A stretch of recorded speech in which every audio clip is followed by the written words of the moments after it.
Hello there, my wonderful, brilliant friend. Welcome, David. Today is a day for celebration because we are diving into the beautiful, sparkling heart of the English language. Oh, Emily, I have been waiting all day for this. Your energy is just infectious. I am so ready to learn something that will make my English shine. That makes my heart so happy, David. Today, we are exploring two words that give us permission to dream and act. We are talking about the words let and allow. Ah, let and allow. They seem so similar, like two branches on the same tree. But I often wonder, how do I choose the right one? That is a magnificent question. You see, David, while they share the same soul, meaning to give permission, they wear very different clothes.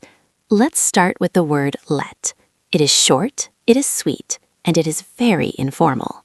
Intrigued, short and sweet. I like that. So how do we use it in a sentence? Here is the secret, David. When we use let, we never, ever use the word to afterwards. We say, my mother lets me dance. No to, just the action. Oh, that is just incredible. So I shouldn't say let me to go. I should just say let me go. Yes, precisely. You are a natural, David. Let is like an open door. You just walk right through it. Let him speak. Let the music play. It feels so free, doesn't it? It feels very free. It reminds me of my dog. When we go to the park, I let him run without a leash. Is that correct, Emily? Oh, David, that is a beautiful example. Yes, you let him run. Now, let's look at the more elegant, formal sister, allow. Allow. It sounds a bit more serious, doesn't it? Like something a boss or a teacher might use. Spot on. Allow is more formal, but here is the catch. It requires a little extra help. Unlike let, allow always wants the word to come along for the ride. Oh, so allow is never alone. It always needs to. With dramatic flair. Exactly. Think of to as a golden bridge. We say, the museum does not allow visitors to take photos. Or, my boss allowed me to leave early. I see it now. So if I am at a fancy dinner, I might say, please allow me to pour your water. Look at you. That was absolutely perfect, David. You used the formal word and you remembered the golden bridge, the word to. I am just so impressed. Humbly, Emily. But wait, why do we have both? Can't I just use let for everything?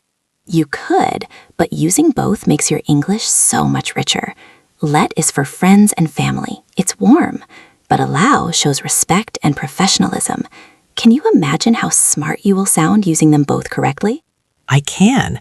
It's like having different tools in a toolbox, one for a cozy home and one for a grand palace. What a stunning metaphor. You are truly a poet, David. Just remember, let is simple. Allow needs to. Slowly and carefully. Let me try one more. My teacher lets me ask questions, but the school allows me to study here.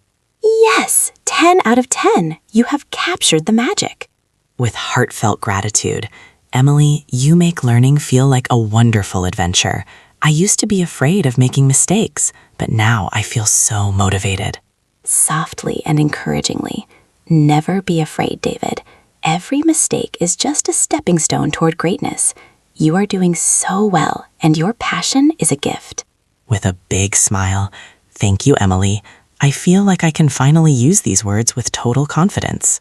With a grand final flourish. And that confidence, my dear David, is exactly what will allow you to change the world with your voice.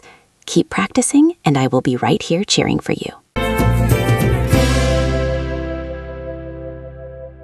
Welcome, welcome, my dear David.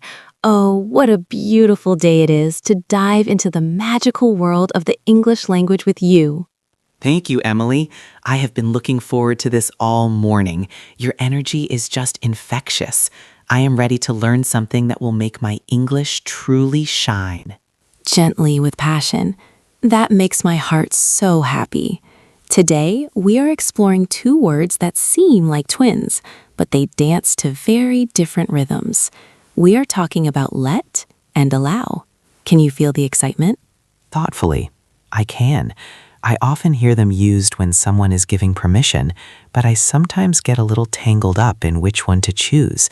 They feel so similar, yet I know there is a secret difference. Dreamily. You are exactly right. There is a secret, and it's all in the music of the sentence. Let's start with let.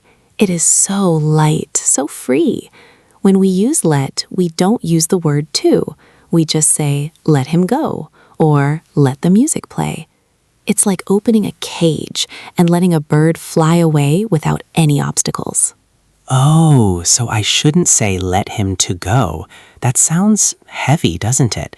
If let is about freedom, adding to just gets in the way. With immense pride. Exactly. You've captured the soul of the word. Let is informal and very direct. Imagine a mother saying to her child, I will let you eat one cookie. It's simple, warm, and immediate. Warmly reminiscing. That reminds me of when my grandfather would let me steer his boat. He would say, David, I'll let you take the wheel. It felt like he was giving me so much trust. Softly with emotion. What a beautiful memory, David. That is the perfect use of let. Now, let's look at its more elegant, formal cousin, allow. When we use allow, we invite the word to back into the conversation.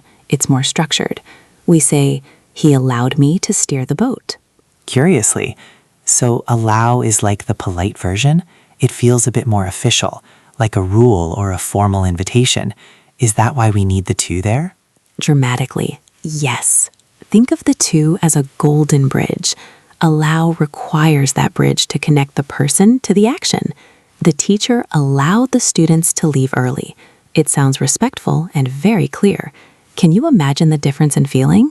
Excitedly, I can. Let feels like a whisper between friends, while allow feels like a signature on an important document. Oh, let me try one. My boss allowed me to lead the meeting.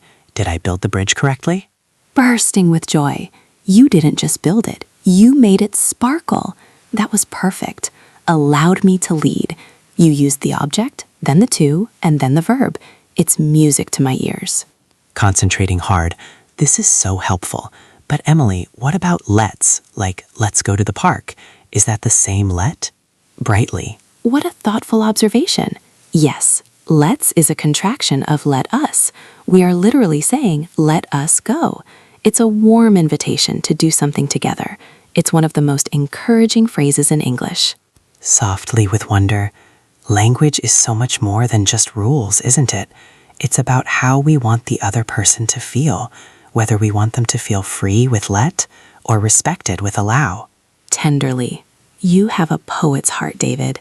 That is the most important lesson of all. When you speak, you are sharing your soul. Never be afraid to make mistakes, because every mistake is just a step toward your beautiful future in English. Humbly, I feel so motivated right now. I want to go out and practice this immediately. I will allow myself to be brave, and I will let my worries fade away. Oh, David, that was magnificent. Allow myself to be brave and let my worries fade. You used both perfectly in one breath. You are a superstar. With a bright smile, I couldn't have done it without your encouragement, Emily. Thank you for making grammar feel like an adventure. With deep inspiration. It is an adventure, and you are the hero of your story. Keep shining, keep practicing, and always remember, I am so, so proud of you. Until next time, let your light shine bright. Waving. Goodbye, Emily. I can't wait for our next lesson.